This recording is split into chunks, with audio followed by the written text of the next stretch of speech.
Next is one of the most important concept, that is mutual inductance. हम अभी तक सिर्फ और सिर्फ सेल्फ इंडक्टेंस पढ़ रहे थे, अब देखते हैं दैट इज म्यूचुअल इंडक्टेंस. किस तरह के सवाल पूछते हैं, क्या इसकी डेफिनेशन है, हर बात को बड़े आराम से देखते हैं. सुनिएगा. मान लीजिए कि आपके पास ऐसे कोई करंट कैरिंग लूप है,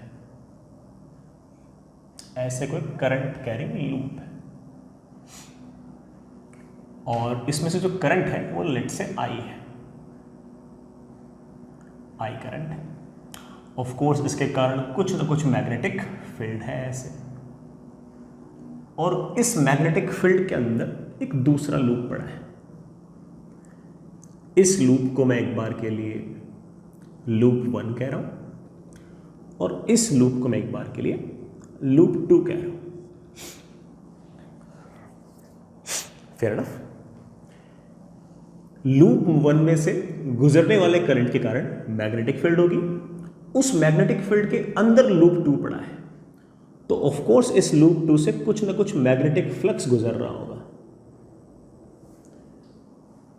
मैं एक बात तो बहुत श्योरली कह सकता हूं कि इस लूप 2 में से जो फ्लक्स गुजर रहा है ना, वो पक्की बात है कि लूप 1 के करंट के डायरेक्टली प्रोपोर्शनल होगा. लूप 1 में जो करंट है उसको एक बार I1 लिख देते हैं, तो मैं ऐसा कह सकता हूं कि flux in loop 2 is directly proportional to current in loop 1. सोचो कैसे. अगर मैंने इस तार में से गुजरने वाला करंट दुगना कर दिया तो हर पॉइंट पर मैग्नेटिक फील्ड दुगनी हो जाएगी. हर पॉइंट पर अगर मैग्नेटिक फील्ड दुगनी हो जाएगी तो ऑफ कोर्स इसमें से गुजरने वाला फ्लक्स भी तो दुगना ही हो जाएगा. अगर आप इस करंट को 5 गुना कर दोगे तो हर पॉइंट पर मैग्नेटिक फील्ड भी 5 गुना होगी, और अगर मैग्नेटिक फील्ड 5 गुना होगी तो इसमें से गुजरने वाले लाइंस भी तो 5 गुना ज्यादा होंगी, और अगर नंबर ऑफ लाइंस 5 गुना ज्यादा होंगी तो ऑफ कोर्स मैग्नेटिक फ्लक्स भी 5 गुना होगा. तो हम कह सकते हैं कि आपका ये जो करंट है इसके डायरेक्टली प्रोपोर्शनल इस लूप में से गुजरने वाला फ्लक्स है. हालांकि हम जानते हैं कि इसमें से कितना फ्लक्स गुजरता है ये सिर्फ और सिर्फ करंट पर डिपेंड नहीं करता, करंट के अलावा इन बातों पर भी डिपेंड करता है कि इसके नंबर ऑफ टर्न्स कितने हैं, इन दोनों के बीच में सेपरेशन कितना है, इन दोनों की ओरिएंटेशन कैसी है, कितने कितने एंगल पे है.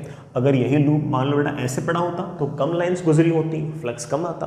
तो मैं ये नहीं कह रहा हूं कि ये सिर्फ और सिर्फ करंट पर डिपेंड करेगा, करंट के अलावा और भी ऐसे पैरामीटर हैं जिनके ऊपर ये डिपेंड कर सकता है. जैसे अगर मैंने सेपरेशन घटाया होता तो मुझे इस बात की फील है कि ऑफ कोर्स मैग्नेटिक फील्ड ज़्यादा आती, फ्लक्स ज़्यादा आता.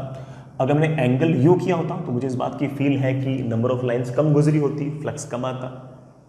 मैं अगर दूर ले गया होता तो of course number of lines कम गुजरती, तो फ्लक्स कम गुजरता. मीडियम चेंज करते तो भी फ्लक्स चेंज होता. तो फ्लक्स जो है वो करंट के अलावा और भी कुछ चीज़ों पर डिपेंड कर रहा है, लेकिन इतना तो तय है ना कि लूप 2 में से गुजरने वाला जो फ्लक्स है वो लूप 1 के करंट के डायरेक्टली प्रोपोर्शनल है. ये बोलना तो गलत नहीं है ना. अब मैं कह रहा हूं कि flux in loop 2 is equals to some constant times current in loop 1.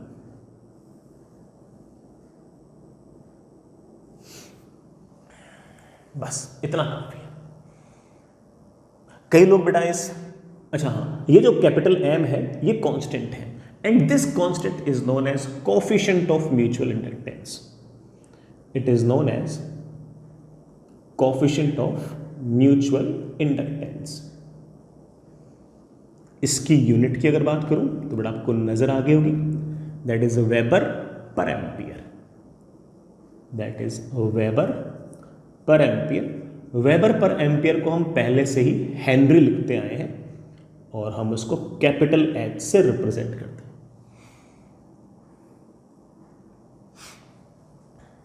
Fair enough. किस पर डिपेंड करेगा?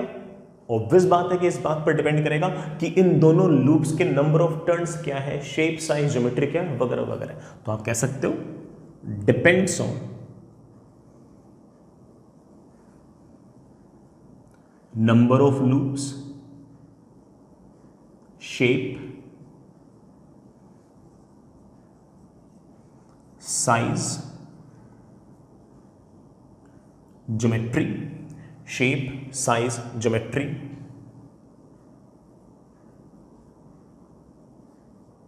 Relative position. When I say relative position I mean that कि कितने नज़दीक हैं कितने दूर हैं। एक टर्म और लिख देता हूँ, relative orientation. When I say relative orientation I mean that कि कितने एंगल वगैरह पे है ना। And of course medium, medium change तो magnetic field change, magnetic field change तो फ्लक्स चेंज, और फ्लक्स चेंज तो आपका एम्पलीट्यूड चेंज।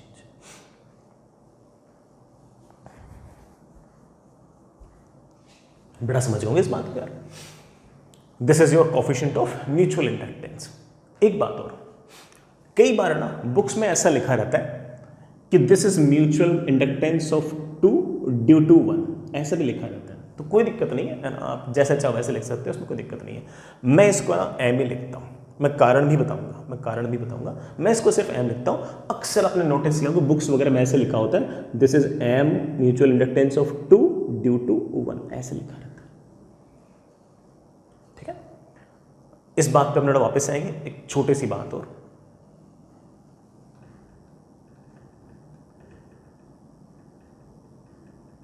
Reciprocity theorem. बड़ा ही रेसिप्रोसिटी थ्योरम जो है ये एक सिंपल सा स्टेटमेंट है।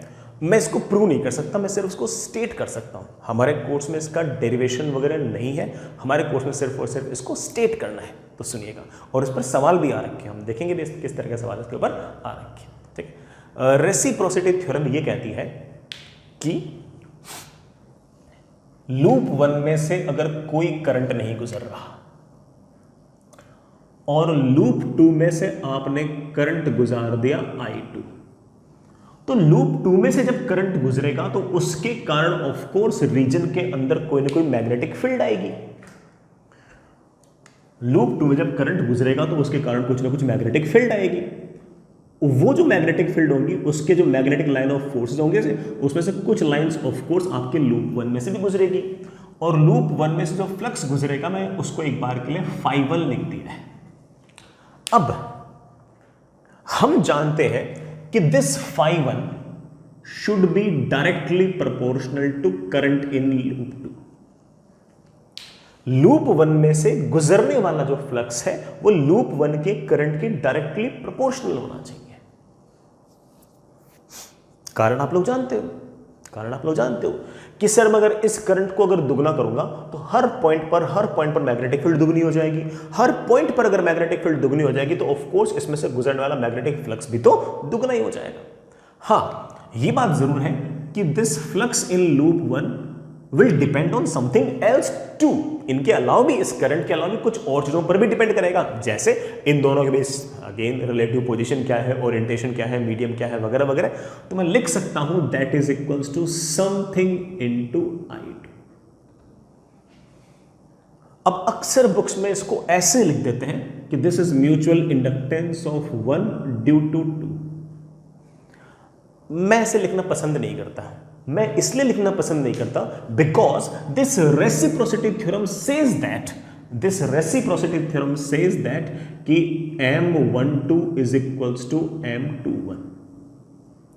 चाहे आप इसके कारण इसके पास म्यूचुअल इंडक्टेंस निकालो या इसके कारण इस पर म्यूचुअल इंडक्टेंस निकालो, एग्जैक्टली सेम ही आता है। मैं प्रूव नहीं कर रहा, मैं इसको स्टेट कर रहा हूं। ठीक है, मेरी मजबूरी है, ठीक है, मेरी मैथमेटिकल मजबूरी है। ठीक है, but you can remember this कि रेसिप्रोसिटी थ्योरम सेज दैट कि पूरे के पूरे पेयर के लिए सिर्फ और सिर्फ एक ही म्यूचुअल इंडक्टेंस डिफाइन होगा। ऐसा नहीं है कि इसके कारण इसके पास जो म्यूचुअल इंडक्टेंस है वो और इसके कारण इस पर जो म्यूचुअल इंडक्टेंस है वो अलग अलग हो। नहीं, आप सीधा सीधा बोल सकते हो कि flux through loop 2 is equals to M times current in 1, और आप कह सकते हो कि flux in loop 1 is equals to the same M multiplied by current in loop 2। जैसे इच्छा हो वैसे बोल सकते हो, जैसे इच्छा हो वैसे बोल सकते हो, कोई दिक्कत नहीं, बिल्कुल फ्री रहो, जैसे इच्छा वैसे।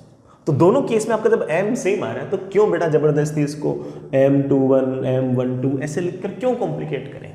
लेकिन ये थ्योरम याद रखनी है अपन को कि है ना, पूरे के पूरे पेयर के लिए सिर्फ और सिर्फ एक ही म्यूचुअल इंडक्टेंस की टर्म डिफाइन होगी, अलग अलग नहीं होगी। इसके लिए ये, इसके लिए इसमें करंट मानकर इसमें फ्लक्स निकालूंगा तो अलग अलग एम आएगा, इसमें करंट मानकर इसमें फ्लक्स निकालूंगा तो अलग एम आएगा। ऐसा नहीं है, आपको जो बढ़िया लगे ना उसमें करंट मान लो और दूसरे में से फ्लक्स निकाल लो। वो flux is equal to something something into current आ जाएगा, वो समथिंग समथिंग आपका म्यूचुअल इंडक्टेंस आ जाएगा। तो आपकी इच्छा है, आपकी मर्जी है, आप किसी भी एक में करंट मान लिया करो और दूसरे में से फ्लक्स निकाल लिया करो, जो आपको मैथमेटिकली आसान लगे वो कर लिया करो। तो पूरे पेयर के लिए सिर्फ और सिर्फ एक ही म्यूचुअल इंडक्टेंस डिफाइंड है। बेटा एक लाइन लिखिएगा, 4a pair of loops only one term of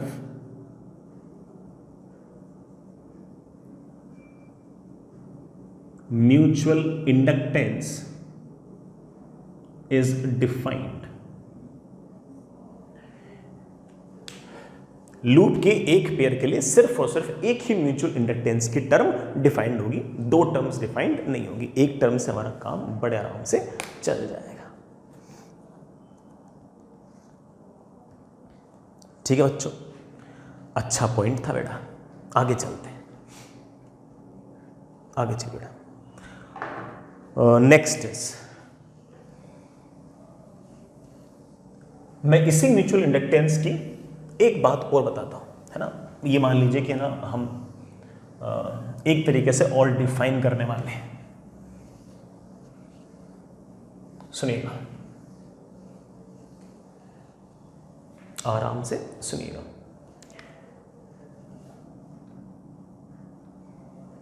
ये आपके पास कोई लूप है, ठीक है बेटा, इसमें से करंट गुजर रहा है I1, इसके कारण इस रीजन में कुछ ना कुछ मैग्नेटिक फील्ड है। इस मैग्नेटिक फील्ड के अंदर दूसरा लूप पड़ा है,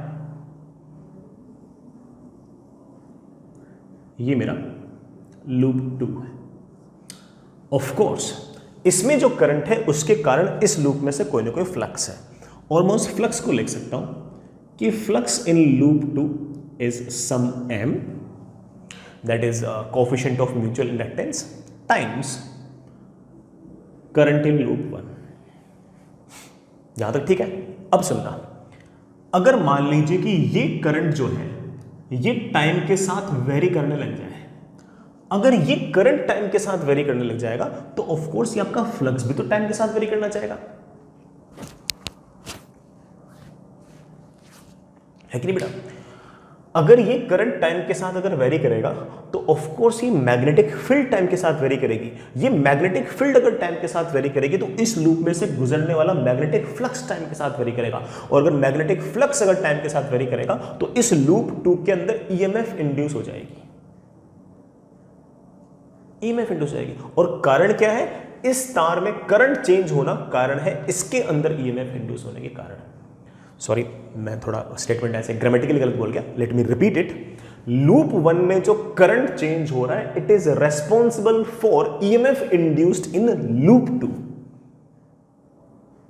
सेल्फ इंडक्टेंस में देखो क्या हुआ था, खुद करंट, खुद लूप में से गुजरने वाला जो करंट था वो खुद लूप के अंदर ही ईएमएफ इंड्यूस करता था, इसलिए वहां पर क्या नाम निकाल दिया था, सेल्फ इंडक्टेंस। यहां पर इसमें करंट चेंज हो रहा है तो ये इसमें ईएमएफ इंड्यूस कर देगा, और अगर इसमें करंट चेंज होगा तो वो इसमें ईएमएफ इंड्यूस कर देगा, इसलिए यहां पर क्या नाम निकाल दिया अपन लोगों ने, म्यूचुअल इंडक्टेंस। क्या नाम निकाल दिया, म्यूचुअल इंडक्टेंस। तो मेरी बात सुनिएगा, मान लीजिए कि किसी टाइम t पर इस लूप में से गुजरने वाला करंट I1 है, तो ऑफ कोर्स इस लूप 2 में से गुजरने वाला जो फ्लक्स है वो m इंटू I1 है। किसी टाइम t प्लस dt पर इसमें करंट चेंज होकर I1 प्लस di1 हो गया है, तो ऑफ कोर्स आपका फ्लक्स भी चेंज हो गया है। नए वाले फ्लक्स को मैं लिख सकता हूं phi2 plus d phi2। d phi2 मतलब बेटा क्या, फ्लक्स में change, that is of course m times कितना करंट है, कितना है बेटा I1 प्लस dI1। ये mi1 तो आपका phi2 ही है, तो आप कह सकते हो कि फ्लक्स चेंज हो गया है। कितना चेंज हो गया है, m इंटू dI1, इतना फ्लक्स चेंज हुआ है। इस लूप 2 के अंदर से dt टाइम के अंदर इतना फ्लक्स चेंज हुआ है, और अगर फ्लक्स चेंज हुआ तो उसमें कोई ना कोई ईएमएफ इंड्यूस भी आएगी। तो लूप 2 में एक ईएमएफ इंड्यूस आएगी जिसको मैं E2 कह रहा हूं, and we know its definition की माइनस d∅dt। लूप 2 में से गुजरने वाला जो फ्लक्स होगा वो लूप 2 में से गुजरने वाले फ्लक्स के चेंज होने की रेट के बराबर होगा। ये माइनस साइन तो लेंज लॉ से आता है, लगाना चाहो लगाओ, नहीं लगाना चाहो मत लगाओ, बस सर्किट वर्किट में दिखा दिया करो, ठीक है।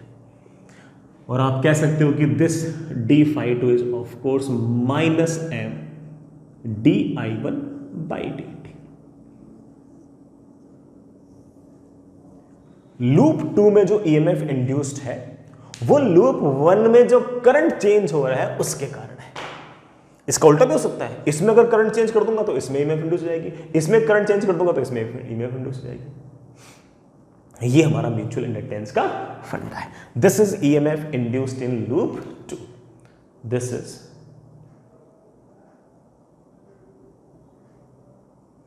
EMF induced in loop 2 due to change in current in loop 1। Loop 1 में जो करंट चेंज हो रहा है उसके कारण लूप 2 में जो फ्लक्स चेंज हुआ है उसके कारण लूप 2 में ईएमएफ इंड्यूस होगी, वो आपकी E2 है। देखने में ऐसा लग रहा है कि ना पता नहीं क्या ही नई चीज आ गई, और मजे की बात यह है कि हमने जब चैप्टर की शुरुआत की थी, फैराडेज लॉ पढ़ा था, तब हमने एग्जैक्टली ये सारी कैलकुलेशंस की थी। मैं दिखा दूंगा आपको, बस हमने वहां पर ये म्यूचुअल इंडक्टेंस शब्द यूज नहीं किया था। तो आपके लिए सिर्फ ये शब्द नया है, बाकी इस तरह के सवाल कैसे करते हैं ये आपने बिना म्यूचुअल इंडक्टेंस शब्द जाने कर रखे हैं, बिना ये नाम जाने आपने कर रखे। सो हमारा काम बन जाएगा, है ना। चलिए मैं वो करके दिखाता हूं। चलिए बेटा, और हो सकता है कि मैं जब सवाल आपको करके दिखाऊं तो आपको लगे कि यार जब चैप्टर शुरू हुआ था तब भी सर ने एक दिन ऐसे ही बोर किया था, आज फिर से वही सवाल करा रहे हैं। हाँ बेटा, वही सवाल मेरे पास वापस से आएंगे, बस आज मैं एक नई टर्म पूछ लेंगे आपसे। क्या नाम होगा उस टर्म का? म्यूचुअल इंडक्टेंस या फिर कोफिशिएंट ऑफ म्यूचुअल इंडक्टेंस। और कोई बहुत बड़ा इतना डिफरेंस क्रिएट नहीं होगा।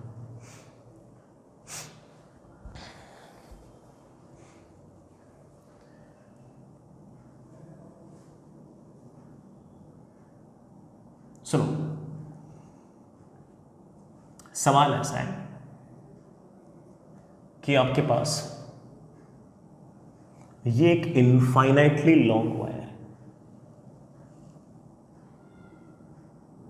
सवाल बेटा पार्ट्स में होगा, इसलिए आराम आराम से करना, और जिस सीक्वेंस में सवाल लिखाऊं ना उसी सीक्वेंस में करना, ठीक। इस इनफाइनाइटली लॉन्ग वायर से कुछ दूरी पर ऐसे एक रेक्टेंगुलर फ्रेम और है, वायर की ही है, ऐसे ये पैरेलल है, ये डिस्टेंस a है,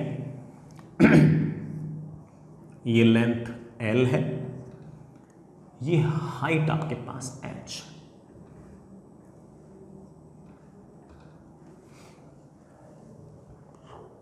ठीक है, दोनों सेम प्लेन में पड़े हैं, ये इनफाइनाइटली लॉन्ग वायर और ये आपके पास रेक्टेंगुलर फ्रेम, ये दोनों सेम प्लेन के अंदर ऐसे पड़े। फाइंड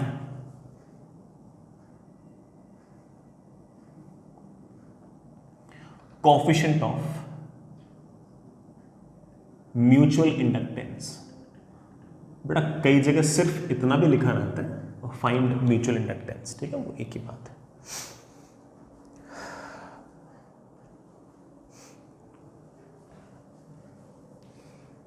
निकालते, आपके पास दो रास्ते हैं, या तो आप इसमें करंट मानकर इसमें से फ्लक्स निकालो, या फिर इसमें करंट मानकर इसमें से फ्लक्स निकालो। सर इसमें से फ्लक्स मतलब बेटा ये इन्फाइनाइटली लॉन्ग वायर है ना, इसको ऐसे इन्फाइनाइट तक मान लो, फिर ऐसे इन्फाइनाइट इन्फाइनाइट इन्फाइनाइट दूर वहाँ वहाँ वहाँ वहाँ ऐसे मान लो, क्योंकि हमें तो सिर्फ ये वाला वायर ही नजर आ रहा है और लूप होना जरूरी है। तो आप ऐसे मान लो इन्फाइनाइट से चलते चलते चलते चलते इधर बहुत दूर तक इन्फाइनाइट चलते चलते पूरा वायर ऐसे आ रखा, ऐसे मान लो, क्योंकि लूप होना जरूरी है, तभी तो फ्लक्स निकाल पाओगे। तो आप कहोगे सर इसमें से करंट मानकर इसमें से फ्लक्स निकालना आसान है, क्योंकि ये तो इन्फाइनाइट वायर है, तो इस इन्फाइनाइट वायर के कारण यहां यहां यहां यहां मैग्नेटिक फील्ड निकालना कितना आसान है। तो सर इसमें करंट मानकर इसमें से फ्लक्स निकालो, इससे अच्छा इसमें करंट मानकर इसमें से फ्लक्स निकालता हूं, आसान पड़ेगा। बिल्कुल सही बात है, हमने पहले से निकाल रखा है, चैप्टर की शुरुआत ही ऐसे की थी अपन ने। तो मैं सीधा आ जाऊं सॉल्यूशन पे, हम पहले भी कर चुके हैं। यहां से मैं x डिस्टेंस दूर गया, ऐसे मैंने एक वर्टिकल स्ट्रिप ली, बड़ाई मैंने क्यों ली है वगैरह वगैरह, मैं आपको पहले भी कई बार समझा चुका हूं। इसकी थिकनेस है dx, इसमें मैंने करंट मान लिया I। करंट अगर I है तो ऑफ कोर्स इसके कारण यहां पर मैग्नेटिक फील्ड आएगी अंदर की तरफ। ये आपका एरिया, इस छोटे से रेक्टेंगुलर लूप के अंदर से गुजरने वाला छोटा सा फ्लक्स होगा, वो होगा इस इनफाइनाइट वायर के कारण अंदर की तरफ मैग्नेटिक फील्ड, जिसकी वैल्यू है mu not I upon 2πx multiplied by ये वाला एरिया। ये वाला एरिया होगा h into dx, h into dx into cos of angle between them. Of course magnetic field अंदर की तरफ, ये सरफेस है, एरिया वेक्टर भी अंदर की तरफ। सर मुझे तो पूरा फ्लक्स चाहिए, बड़ा पूरा फ्लक्स चाहिए, तो ऐसे छोटे छोटे रेक्टेंगुलर लूप लेते रहो, उनमें फ्लक्स निकालते रहो, जोड़ दो। जोड़ना obviously means integration. Mu naught बाहर, I बाहर, H बाहर, 2π बाहर, म्यू नॉट बाहर, I बाहर, अरे cos 0 तो लिखा है, cos 0 इज 1, म्यू नॉट बाहर, I बाहर, H बाहर, 2π बाहर, integration of dx upon x। x को कहां से कहां तक वेरी करें कि पूरा फ्लक्स आ जाए। आप बोलोगे सर इस पॉइंट से लेके इस पॉइंट तक, इस पॉइंट पर x की वैल्यू a होगी और इस पॉइंट पर x की वैल्यू a प्लस l होगी, तो a से लेकर a प्लस l। तो मेरे पास लूप 2 में से गुजरने वाला फ्लक्स आ गया है म्यू नॉट h अपॉन 2π, इसका आसान सा integration, that is log of a plus l upon a, this whole multiplied with I। ये हमारी एक्सपेक्टेशन ही थी कि लूप 2 में से गुजरने वाला जो मैग्नेटिक फ्लक्स होगा वो पक्की बात है, वो पक्कम पक्की बात है कि इस लूप 1 के करंट के डायरेक्टली प्रोपोर्शनल होगा, और वो आ भी रहा है, वो आ भी रहा है। लूप 2 में से गुजरने वाला जो फ्लक्स है वो ये बाकी तो सॉरी ज्योमेट्रिकल टर्म्स है, इसके अलावा लूप 1 के करंट के डायरेक्टली प्रोपोर्शनल होगा। And we know it very well कि फ्लक्स इज इक्वल्स टू बेटा something into current, this something must B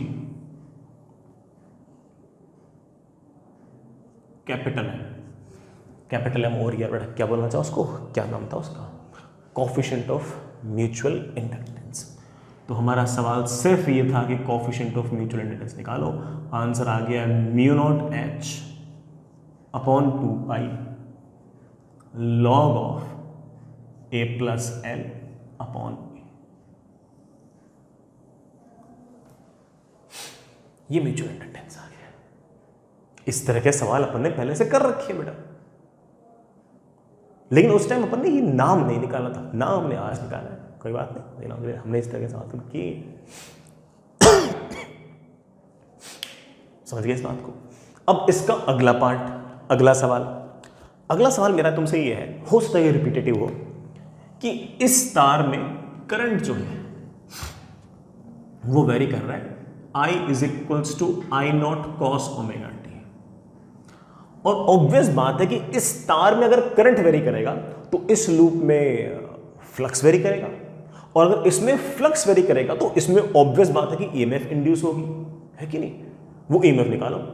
आप कहोगे सर ये वाला सवाल तो मैंने कर चुके हैं, हाँ, और वो ईएमएफ निकालने के लिए हम लोग को म्यूचुअल इंडक्टेंस भी डिफाइन नहीं किया था, हमने तो सीधा क्या किया था, इसके कारण फ्लक्स लिखा था, उस फ्लक्स को डिफरेंशिएट कर दिया था, फ्लक्स को डिफरेंशिएट कर ईएमएफ आ गया था। आज भी वही करेंगे, बस एक नई टर्म पता लग गई अपन को कि यार करंट के साथ जो टर्म है ना उसका म्यूचुअल इंडक्टेंस कह रहे हैं। बाकी तो हमने पहले भी कर रखे हैं, तो चलिए फिर से कर लेते हैं, कौन सी कोई दिक्कत है। बड़ा अगला सवाल लिखो, इसका दूसरा पार्ट लिखो। If current in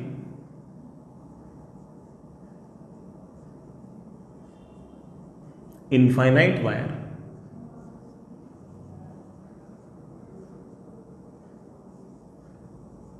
is varying as I is equals to I naught cos omega t, find EMF induced in rectangular loop।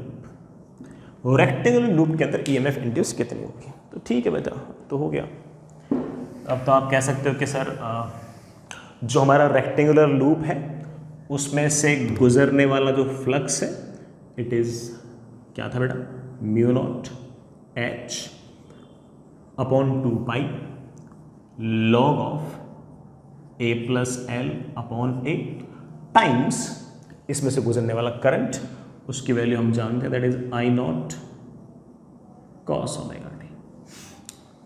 This is the flux in loop 2। Is this flux changing with time? Obviously yes. तो क्या इसमें कोई EMF induce होगा? Yes. और EMF induced will be obviously minus d5/dt। ये m जो है तो कांस्टेंट है, बाहर आ जाएगा, म्यू नॉट बाहर, h बाहर, 2 पाई बाहर, log of a plus L upon a बाहर। इसका डेफिनेशन कर देंगे, आई नॉट ठीक है, ओमेगा ठीक है, कॉस ओमेगा टी का definition of course minus sine omega T. ये हमारा आंसर। एक माइनस पहले भी था तो माइनस माइनस कैंसिल। ये आपका ईएमएफ इंड्यूस। अगर इस लूप का रेजिस्टेंस अगर आप आर बोल दोगे तो मैं करंट ही बता दूंगा, current will be of course this EMF divide by R. ये हमारा आंसर। इस तरह के सवाल हमने बिल्कुल फैराडेज लॉ बताते ही किए थे अपन लोगों ने, बिल्कुल किए थे। हो सकता है कि बच्चा नोटिस भी कर ले, हमने शायद आई नॉट साइन ओमेगा टी लिख दिया हो, ऐसे किया हो, लेकिन तब हमने ये वाला शब्द इस टर्म का नाम नहीं निकाला था। आज इसका नाम निकाल लिया, म्यूचुअल इंडक्टेंस। तो कोई बहुत बड़ा काम थोड़ी कर लिया अपन ने, नॉर्मल काम ही। ठीक है, आगे चलते हैं। अभी तो अपन थोड़ा सा और मचाएंगे, सुनना। मैंने कुछ एक मतलब आपको ये वाला सवाल देख के हल्का सा ऐसा लगा होगा कि ना यार सर ने तो है ना वही सवाल रिपीट कर दिया। अरे मैंने दो सवाल छोड़ रखे हैं ऐसे जो मैंने तुम्हें उस टाइम नहीं कराए, अब करा दूंगा। वरना आपको लगेगा कि अरे सर उस टाइम भी वही करा दिए, इस टाइम भी वही करा दिए, सेम कराते रहते हो। तो मैंने जानबूझ के 2 सवाल छोड़ रखे थे, वो आप कर लेते हैं।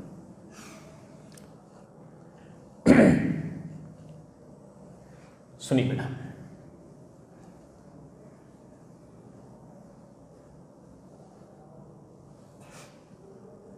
क्या अरेंजमेंट है सुनिएगा। आपके पास इस तरह का अरेंजमेंट है।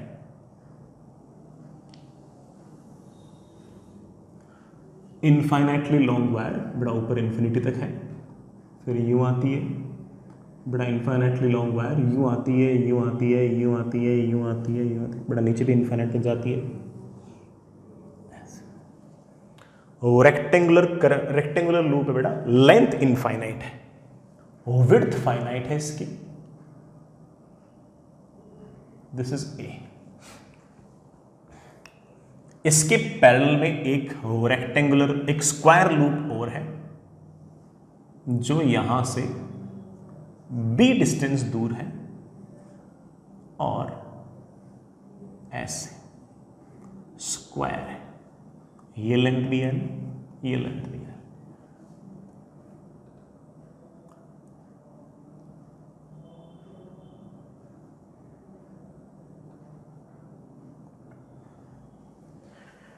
ये लाइन, ये लाइन, ये लाइन, ये लाइन पैरेलल है, ये लाइन ऑफ कोर्स इनके परपेंडिकुलर है।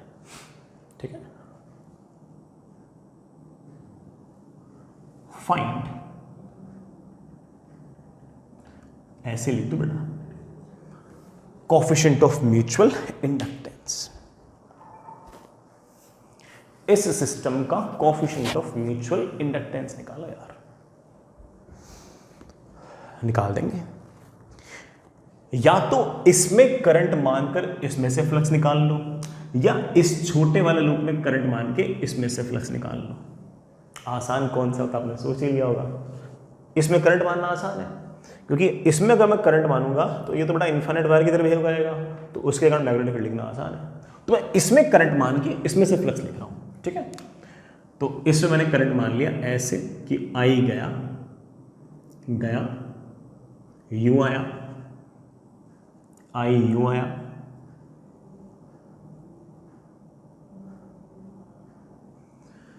यूं आया, निकाले फ्लक्स। चलिए, इसके कारण इसमें से अगर फ्लक्स निकालना है तो एस से एक्स डिस्टेंस दूर जाइए और एस से एक dx थिकनेस लीजिए।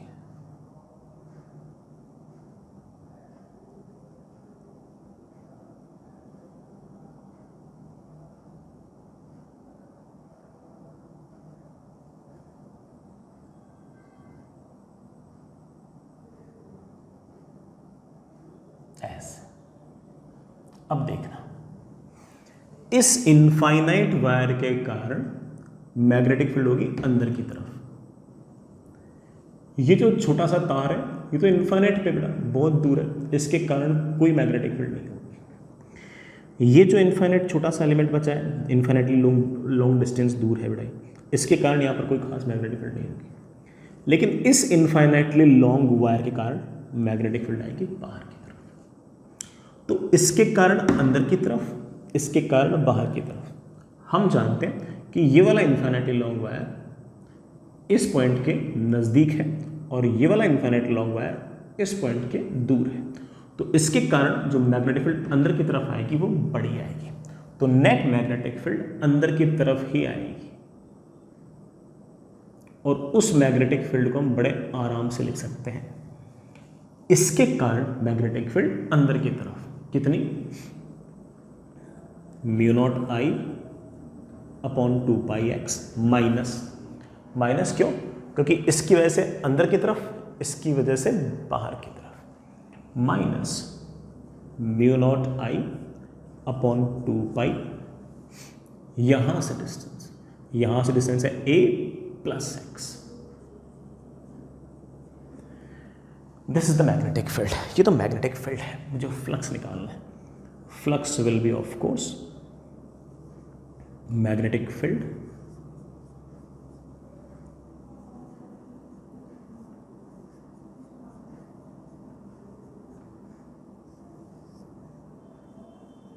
Into area L into dx, L into dx। Sir मुझे पूरा फ्लक्स चाहिए बेटा, पूरा फ्लक्स चाहिए तो इंटीग्रेट कर दो। x को कहाँ से कहाँ तक वेरी करें बेटा, x को आप यहाँ से मेजर कर रहे हो, यहाँ तो सबसे पहले तो ये वाला पॉइंट है जहाँ से हम फ्लक्स जोड़ना स्टार्ट करेंगे। तो यहाँ पर तो x की वैल्यू जाएगी b और आखिरी पॉइंट ये वाला है, तो x की वैल्यू वेरी करेंगे b से लेके b प्लस l तक। तो आप कह सकते हो कि x को हम वेरी करेंगे b से b प्लस l। ठीक है, मेरे पास आ गया flux is equals to mu naught I upon 2π, L भी आ गया बेटा, dx अपॉन एक्स का इंटीग्रेशन log x। चलो मैं लिख देता हूं dx अपॉन एक्स। एक्स को कहां से कहां तक वेरी करना है, b से b प्लस एल तक, माइनस म्यू नॉट बाहर, आई बाहर, एल बाहर, म्यू नॉट बाहर, आई बाहर, एल बाहर, नीचे 2π भी बाहर, integration of dx upon a plus x. x को कहां से कहां तक वेरी करेंगे, x को वेरी करेंगे हम b से लेकर b प्लस एल तक, क्योंकि बेटा हम ये x मेजर कहां से कर रहे हैं, यहां से कर रहे हैं। आसान सा इंटीग्रेशन है, that comes out to be mu naught I L upon 2π log of b plus L upon b minus mu naught I L upon 2π log of a plus x बड़ा x की वैल्यू कहाँ से कहाँ तक, b से लेकर b plus L तक। तो मैं कर दूं, तो आप लिख सकते हो a plus B plus L, नीचे आ जाएगा बड़ा क्या, a प्लस b, और हमारे पास आ गया लूप 2 में गुजरने वाला जो फ्लक्स है उसकी वैल्यू आ गई है mu naught L upon 2 pi log of b plus L into A plus B upon बड़ा log A minus log B का होना तो बताइए, that is log A upon B. तो मैंने इसको इस तरह से लिख दिया b plus L into A plus B, B into A plus B plus L. So flux is equals to something into current. मैंने करंट सबसे आखिर में लिख दिया जानबूझ के। इस छोटे से स्क्वायर लूप में से गुजरने वाला जो फ्लक्स होगा वो इस रेक्टेंगुलर इनफाइनाइटली लॉन्ग लूप के करंट के डायरेक्टली प्रोपोर्शनल है। ऑफ कोर्स ये जो कांस्टेंट ऑफ प्रोपोर्शनलिटी है ये आपका म्यूचुअल इंडक्टेंस है, ये आपका म्यूचुअल इंडक्टेंस है, ये बड़ा आपका म्यूचुअल इंडक्टेंस है।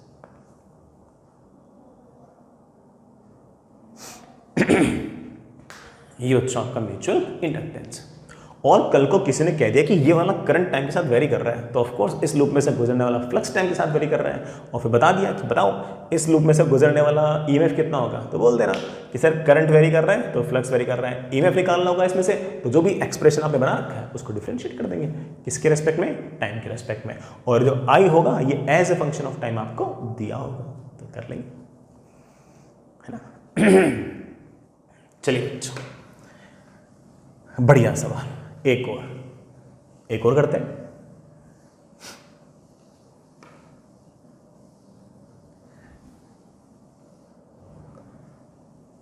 इसके जैसा सा हो सकता है कि बेटा आपने सवाल पहले से देखा हो, लेकिन अपन उसमें थोड़ी सी चीजें और भी ऐड करेंगे जिससे अपन को सवाल थोड़ा सा और बेटर लगे। मतलब अपन को कुछ उसमें 2-4 चीजें एक्स्ट्रा ऐड करनी पड़ेगी सर्किट वगैरह की, कि हम उसको थोड़ा सा और बेटर तरीके से समझ पाए। चलिए बेटा सुनिए, आपके पास इस तरह का अरेंजमेंट है, ये एक लार्ज लूप है, इसमें नंबर ऑफ टर्न्स n1 है,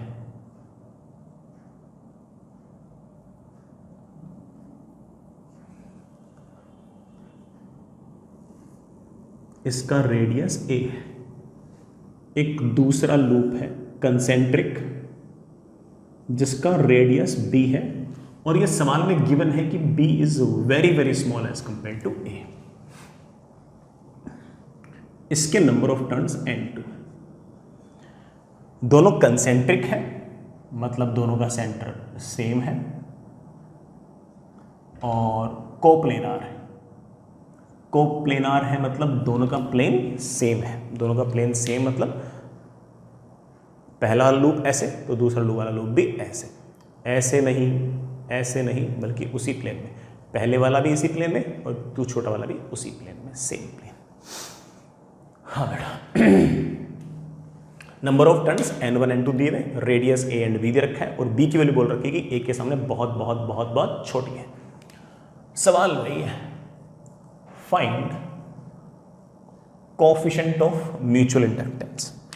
इस सिस्टम का कोएफिशिएंट ऑफ म्यूचुअल इंडक्टेंस निकालो। तो आपके मन में तो यही आएगा कि यार एक में करंट मान लेता हूं और दूसरे में से फ्लक्स निकाल लेता हूं। अब मुद्दा यह है कि किस में से करंट माने और किस में फ्लक्स निकालें। भाई किस में तो करंट मान लूं और किस में से फ्लक्स निकाल लूं। तो आप कहोगे सर एक काम करते हैं, इसमें करंट मान लेते हैं। यार तूने अगर इसमें करंट मान लिया तो मैग्नेटिक लाइन ऑफ फोर्सेस तो यूं आकर ऐसे कुछ आएंगी जो इसमें से पास होंगी। इस लूप के इसमें अगर मान लो मैंने करंट I1 मान भी लिया, ऐसे मैंने करंट मान भी लिया, तो बाहर वाले पॉइंट पर तो मुझे मैग्नेटिक फील्ड लिखनी नहीं आती, तो मजा नहीं आएगा, लिख नहीं पाएंगे।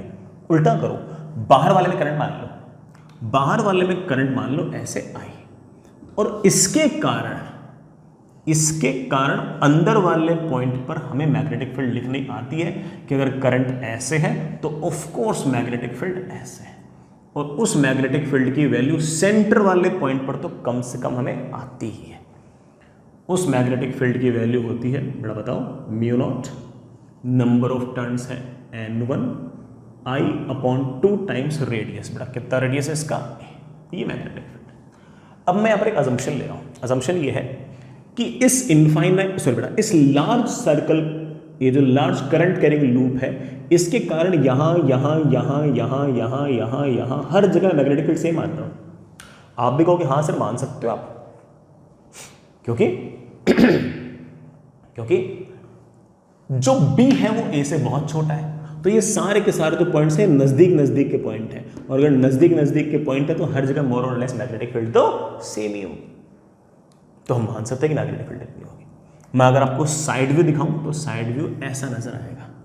ये अगर आपके पास इनफाइनाइटली, मतलब जो बड़ा वाला लूप है वो ऐसे है और छोटा वाला लूप ऐसे। बाहर वाले लूप में अगर आपने करंट I मान लिया तो उसके कारण ऑफ कोर्स मैग्नेटिक फील्ड आएगी ऐसे, जो हमने निकाल रखी है। अब ये जो लूप है इसका एरिया ऑफ कोर्स ये सेम प्लेन में है, तो इसका एरिया वेक्टर तो ऐसे आएगा परपेंडिकुलर, और उस एरिया को हम लिख सकते हैं पाई इंटू रेडियस का स्क्वायर। लेकिन ये तो सिर्फ एक लूप का एरिया हुआ, ऐसे कितने नंबर ऑफ लूप है छोटे वाले के, आप बोलो इसके नंबर ऑफ लूप्स है n2। अब कितना फ्लक्स लिखूं, तो आप बोलो सिर्फ फ्लक्स लिख दो। बाहर वाले लूप के कारण magnetic field that is mu naught n1 I upon 2a multiplied by इस छोटे वाले लूप का area that is n2 times pi B square into cos of angle between them. Magnetic field भी ऐसे, एरिया वेक्टर भी ऐसे, that comes out B 0। और हमारे पास आ गया कि flux is mu naught n1 n2, mu naught n1 n2 pi B square, mu naught n1 n2 pi B square upon 2a into I. छोटे वाले लूप में से गुजरने वाला जो फ्लक्स है वो बड़े वाले लूप के करंट के डायरेक्टली प्रोपोर्शनल है। और ये बाकी ये जो जुगाड़ है इसमें तो of course shape, size, geometry, number of turn और मीडियम ऐसी चीजें हैं जो हमारी एक्सपेक्टेशन भी थी, और हम जानते हैं कि यही तो हमारा कोएफिशिएंट ऑफ म्यूचुअल इंडक्टेंस है। तो आप कह सकते हो कि हमारे पास कोएफिशिएंट ऑफ म्यूचुअल इंडक्टेंस की वैल्यू आ गई है। बड़ा कितनी आ गई है, mu naught n1 n2 pi B square upon 2a। ये हमारा कोएफिशिएंट ऑफ म्यूचुअल इंडक्टेंस। याद नहीं करना है इसको, निकाला है, सवाल है। ठीक है बच्चों, अब इसी का अगला पार्ट, सवाल का अगला पार्ट, हम एक पार्ट तो कर चुके हैं, अब सवाल का अगला पार्ट ये है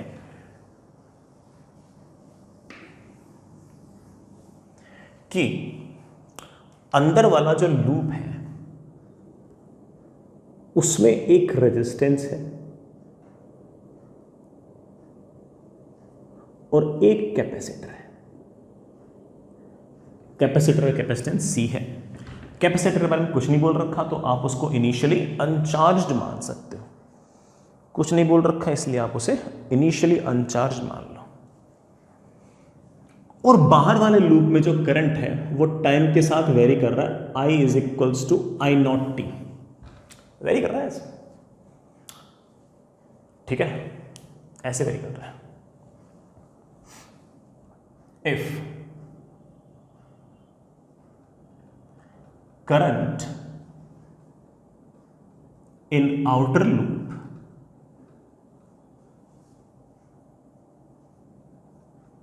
is varying as I is equals to I naught t, then find charge on capacitor। बेटा डायग्राम वापस से नया बना लेना, ठीक है। Charge on capacitor eight any time T, capacitor पर किसी भी टाइम टी पर कितना करंट होगा ये बताओ। आप तो बताएंगे। बाहर वाले लूप में से अगर लगातार ऐसे करंट बढ़ता जाएगा तो उसके कारण ये मैग्नेटिक फील्ड लगातार बढ़ती जाएगी। तो यहाँ कोशिश होगी इस मैग्नेटिक फील्ड को घटाने की। उसके लिए ये खुद मैग्नेटिक फील्ड क्रिएट करना चाहेगा अंदर की तरफ, उसके लिए करंट बहना चाहेगा ऐसे, लेकिन करंट ऐसे बहेगा कौन? यहाँ पर तो कोई केमिकल सेल तो लगा ही नहीं रखा। तो आप बोलोगे सर यहाँ पर एक इंड्यूस्ड ईएमएफ आएगा जिसका हायर पोटेंशियल यहाँ पर, लोअर पोटेंशियल यहाँ पर, और ईएमएफ की वैल्यू काश हमें पता लग जाए। हम जानते हैं अंदर वाले लूप में जो फ्लक्स है वो है m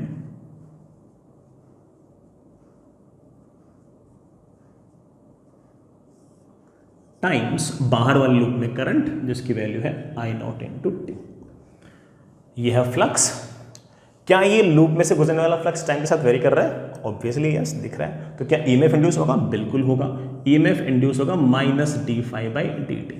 अब मेरा माइनस में इतना इंटरेस्ट है नहीं, माइनस तो आपको सिर्फ और सिर्फ यही तो बता रहा था कि किधर हायर पोलरिटी होगी किधर लोअर पोलरिटी होगी। दिखा तो दिया, अलग से क्या दिखाओगे। इस पूरे एक्सप्रेशन को मैंने डिफरेंशिएट किया तो मेरे पास आ गया that is mu naught n1 n2 pi B square upon 2a into I0। ये ईएमएफ आ गया और भगवान की दया से ये ईएमएफ कांस्टेंट आ गया। भगवान की दया से ईएमएफ कांस्टेंट आ गया, वेरिएबल नहीं आया, ईएमएफ कांस्टेंट आ गया। अब याद करो, रेजिस्टेंस हो, अनचार्ज कैपेसिटर हो, रेजिस्टेंस हो, अनचार्ज कैपेसिटर हो और एक बैटरी हो जिसका ईएमएफ कांस्टेंट हो। याद करो कैपेसिटर चैप्टर में हमने इसे चार्जिंग ऑफ कैपेसिटर सिखाया था और उस चार्जिंग ऑफ कैपेसिटर में किसी भी टाइम टी पर हम निकालना चाहे वापस निकाल सकते हैं, वही डिफरेंशियल इक्वेशन बनाओ वगैरह वगैरह। लेकिन जो चीज़ बिल्कुल थ्योरेटिकल है वो तो याद ही होगी। किसी भी टाइम टी पर कैपेसिटर पर जो चार्ज होगा वो हम लोगों ने पहले से ही याद कर रखा है, that is EC1 minus e raise to power minus T upon RC। बस ई की जगह लिख दो mu naught n1 n2 pi B square I0 upon 2a into C1 minus e raise to power minus T upon RC।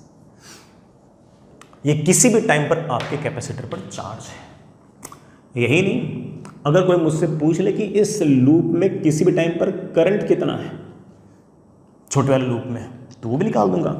उस current को मैं दो style से लिख सकता हूँ, एक तो डी की वैल्यू लिख दो, ठीक है, और दूसरा करंट भी अपन लोगों ने याद कर रखा है, करंट भी हम लोगों ने याद कर रखा है पहले से ही, और उसकी वैल्यू हुआ करती थी शायद E/R into E raise to power minus T upon RC। यही होती थी ना। फिक्स्ड ईएमएफ हो, रेजिस्टेंस हो, कैपेसिटर हो, किसी भी टाइम पर करंट क्या होता था E/R into E raise to power minus T upon RC।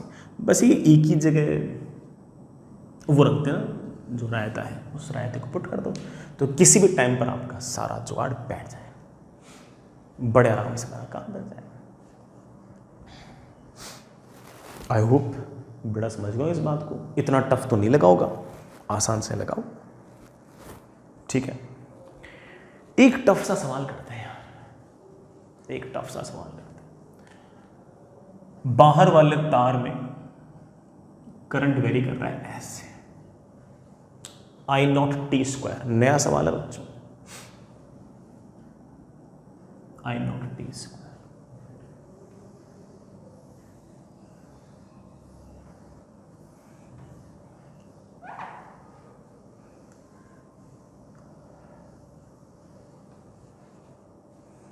अब हो सकता है कि बेटा हमने जो फॉर्मूले याद कर रखे हैं उनसे बात ना बने, हो सकता है, it may happen.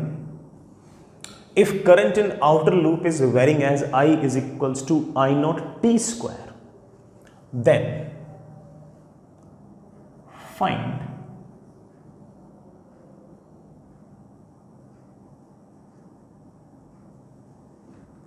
Current in smaller loop at any time t। किसी भी टाइम t पर छोटे वाले लूप में कितना करंट होगा, ये बताओ आप। करंट बताओ, चार्ज बताओ, ठीक। सोचते हैं, बाहर वाले लूप में अगेन करंट बढ़ रहा है, मैग्नेटिक फील्ड बढ़ रही है, हमारी कोशिश क्या होनी चाहिए, घटाने की, तो करंट भेजेंगे ऐसे। पहले ईएमएफ निकालते हैं। छोटे वाले लूप में से कितना फ्लक्स गुजरेगा, आप बोलो सर फ्लक्स गुजरेगा m, जो हम निकाल चुके, mu naught n1 n2 pi B square upon 2a times इसमें से गुजरने वाला करंट, करंट की वैल्यू मेरे पास आएगी I not into T square. ठीक है ना। क्या ये इसमें से गुजरने वाला फ्लक्स टाइम के साथ वेरी कर रहा है, बिल्कुल। तो क्या कोई ईएमएफ इंड्यूस आएगा, बिल्कुल, वो ईएमएफ इंड्यूस आएगा D phi by D T. करना जरा डिफरेंशिएट किया तो मेरे पास आ गया mu naught n1 n2 pi B square I naught upon A into T. इस बार बेटा ईएमएफ कांस्टेंट नहीं है, बल्कि ईएमएफ भी टाइम के साथ लगातार वेरी कर रहा है। हाँ, लेकिन ये कि बार बार अपना मतलब लगातार बढ़ ही रहा है, ईएमएफ लगातार बढ़ ही रहा है, कोई बात नहीं। लेकिन ईएमएफ अगर टाइम के साथ वेरी कर रहा है ना, तो हमने जो फॉर्मूला याद कर रखा था ना, चार्जिंग ऑफ कैपेसिटर मान लिया, वो काम नहीं देगा यार, क्योंकि वो फॉर्मूला तो था ही तब जब ईएमएफ कांस्टेंट हो।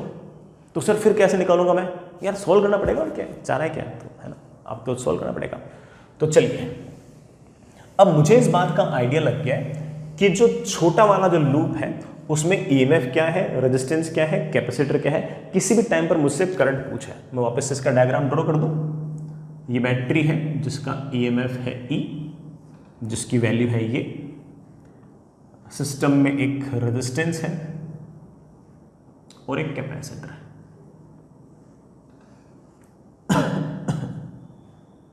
ये कैपेसिटर है, capacitor capacitance C, resistance R, और ईएमएफ मेरे पास ये है। ईएमएफ बेटा ये रायता इंटू टी ऐसे है। अब यार रायता लिखने में काफ़ी टाइम लग जाएगा, मैं इस पूरे के पूरे रायते को के लिख दूँ यार, तो के टी लिख देता हूँ, और के मतलब ये मैं साइड में लिख रहा हूँ कि के की वैल्यू है mu naught n1 n2 pi B square I naught upon a. मुझे बार बार लिखना नहीं पड़ेगा ना, इसलिए। चलिए बच्चों, काश ईएमएफ कांस्टेंट होता तो कैपेसिटर पर चार्ज कितने आराम से लिख देते हैं, फॉर्मूला याद ही था। इस बार कांस्टेंट नहीं है, कोई बात नहीं। इस बैटरी से करंट आया, उसके कारण यहां पर Q, यहां पर माइनस Q, करंट आया। केवीएल लगाओ, चार आई क्या लगा, केवीएल लगाओ, करंट है I, करंट है I, चलते गए, यहां से आ जाऊंगा तो ईएमएफ आ गया, ईएमएफ की वैल्यू है KT, और रेजिस्टेंस में करंट की तरफ गया तो माइनस IR। कैपेसिटर में यहां से तक का पोटेंशियल डिफरेंस माइनस पहली वाली प्लेट पे charge divide by C and that is equals to 0। तो मेरे पास आ गया KT माइनस IR माइनस Q by C is equals to 0। लेकिन दो अननोन है, I भी अननोन है, Q भी अननोन है, तो मुझे एक इक्वेशन और चाहिए। दूसरी इक्वेशन आप जानते हो, I is dQ by dt। इस I के कारण लगातार Q बढ़ रहा है, तो I is basically dQ by dt। I is the rate at which Q is increasing। ठीक है ना, आसान सा एक काम है बेटा। एक्सप्रेशन में सिर्फ I रह जाए, इसलिए इस पूरे एक्सप्रेशन को डिफरेंशिएट कर दो। इस पूरे एक्सप्रेशन को डिफरेंशिएट कर दोगे तो Q तो गायब ही हो जाएगा। देखना कैसे, सिर्फ I और T बचेगा, उसे सॉल्व कर लेंगे। KT का डिफरेंशिएशन टाइम के रेस्पेक्ट में आएगा K माइनस R, तो बेटा कॉन्स्टेंट बाहर निकाल लो। I का डिफरेंशिएशन टाइम के रेस्पेक्ट में DI by dt minus 1 by C। Q का differentiation we know that time के रेस्पेक्ट में आएगा dQ by dt, but we know that कि dQ by dt is basically I, तो मैं इसे I को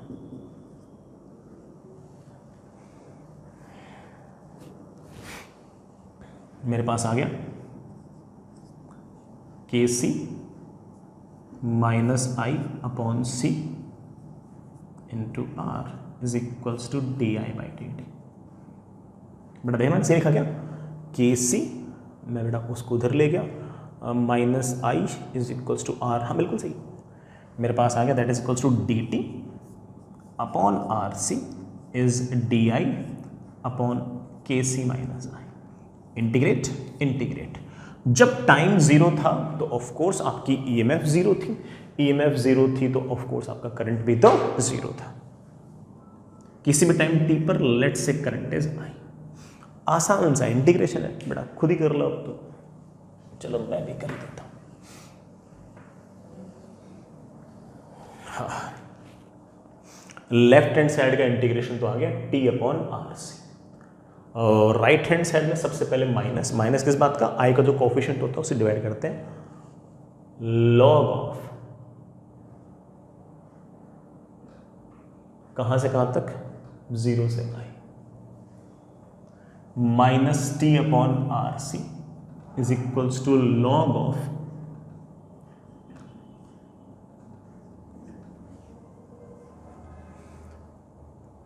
और मैं इसको लिख सकता हूं e raise to power minus t/RC is equals to 1 minus, और I की वैल्यू आ गई बड़ा, कितनी आ गई है? KC 1 minus e raise to power minus t/RC। किसी भी टाइम पर बड़ा आपके पास करंट की वैल्यू ये आ गई। एक बार चेक जरूर कर लेना, ये इधर आया उधर गया, 1 minus e raise to power minus t/RC। हाँ बेटा बिल्कुल सही है। I की वैल्यू आ गई KC 1 minus e raise to power minus t/RC। तो किसी भी टाइम पर आपका जो करंट होगा वो ये होगा। और K की वैल्यू, अच्छा बेटा हम आंसर से छोड़ नहीं सकते, K की वैल्यू में रखनी पड़ेगी। तो किसी भी टाइम पर करंट की वैल्यू आ गई है। K की वैल्यू अपन ने क्या लिख रखी थी? μ0 n1 n2 pi b square I0 upon a into c तो है 1 minus e raise to power minus t/RC। ये मत सोचना आप कि हम सिर्फ और सिर्फ सर्किट में करंट ही निकाल सकते हैं, हम कैपेसिटर पर चार्ज भी निकाल सकते हैं। इसी I को हम लिख सकते हैं dq/dt, तो Q भी आ जाएगा, क्या दिक्कत है? सब हो सकता है अपन से, सारे काम कर सकते हैं। ठीक है, तो कभी अगर इस तरह से EMF वेरी कर रहा हूँ ना टाइम के साथ, तो यूँ कि फॉर्मूला चिपका दिया वापस से कैपेसिटर वाला, सॉल्व करना पड़ेगा। फॉर्मूला तो सिर्फ तब था जब आपका EMF कांस्टेंट हो, और अगर मान लो EMF कांस्टेंट ना हो तो ऑब्वियस बात है कि बेसिक से तो करना ही पड़ेगा। फॉर्मूला भी बेसिक से ही आया था, ऐसे करने से आया था तब भी फॉर्मूला। ठीक, आप चाहो तो इवन करंट का ग्राफ ही बना सकते हो, कई बार सिखा रखा आपको। This is current and this is time, graph is like this. ऐसा करंट बेटा टाइम टेंडिंग टुवर्ड इन्फिनिटी पर कांस्टेंट हो जाएगा इतना, ये कांस्टेंट। समझ गए बेटा इस बात को? एक छोटी सी बात और बोल रहा हूँ, ये सारा सवाल बढ़िया से हो गया है, आगे चलते हैं बच्चों। एक छोटी सी बात मैं और कह रहा हूँ, अगर मान लो मैंने यहाँ पर ये कोप्लेनार शब्द यूज़ ना किया होता और मैंने ये कहा होता कि ये जो बेटा क्या कहते हैं जो छोटा वाला लूप है ना, वो ऐसे इस प्लेन से कुछ एंगल बना के है, तो उस केस में क्या करते? उस केस में म्यूचुअल इंडक्टेंस कैसे निकालते? तो सुनिएगा, मान लीजिए कि आपके पास ऐसे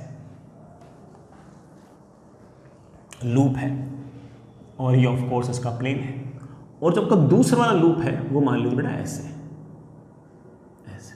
और वो जो है वो इस लूप के साथ कुछ एंगल बना के थीटा, अगर वो यहाँ से इस प्लेन के साथ एंगल थीटा बनाएगा तो इसका जो एरिया वेक्टर आएगा वो भी ऐसे आएगा, और वो एरिया वेक्टर की वैल्यू हम जानते हैं, इसके number of turns n2 into pi B square. ठीक है, और पहले एरिया वेक्टर ऐसे था, अगर आपका लूप एंगल थीटा रोटेट कर जाएगा तो एरिया वेक्टर भी एंगल थीटा और रोटेट कर जाएगा। इस लूप के कारण अगर करंट I है तो हम जानते हैं कि मैग्नेटिक फील्ड ऐसे आएगी, और उसकी वैल्यू हम जानते हैं कितनी आएगी बेटा? μ0 n1I/2a। तो अब इस केस में इस बड़े वाले लूप के कारण मैग्नेटिक फील्ड ऐसे है, छोटे वाला लूप जो है वो ऐसे नहीं पड़ा, ऐसे पड़ा है। छोटे वाला लूप यूं पड़ा था तो मैग्नेटिक फील्ड और एरिया वेक्टर सेम डायरेक्शन में थे, छोटा वाला लूप यूं एंगल थीटा रोटेट कर गया तो एरिया वेक्टर भी एंगल थीटा रोटेट कर गया। ऐसे केस में आपसे पूछो कि फ्लक्स कितना होगा, तो आप बोलो सर फ्लक्स होगा magnetic field μ0 n1I/2a multiplied by area, area है n2 pi B square into cos of angle between them. ये तो फॉर्मूला होता है, magnetic field into area into cos of angle between magnetic field and area vector. Flux is equals to something something into I. We know that this something something is your mutual inductance. This is your mutual inductance. ये हमारा answer है, ये हमारा answer. और अगर मान लो कभी theta की वैल्यू 90 हो गई, मान लो किसी सवाल के अंदर थीटा की वैल्यू 90 हो गई, तो cos 90 तो 0 होता है, उस केस में म्यूचुअल इंडक्टेंस 0 हो जाएगा, होना भी चाहिए। अगर एंगल 90 हो गया तो उस केस में आपका ये लूप ऐसे पड़ा होगा, तो इस बड़े वाले लूप के कारण मैग्नेटिक फील्ड जा रही होंगी ऐसे, लूप पड़ा होगा ऐसे, तो उसमें से कोई magnetic line of force pass ही नहीं होगी, तो कोफिशिएंट ऑफ म्यूचुअल इंडक्टेंस तो 0 ही आएगा, और क्या आएगा।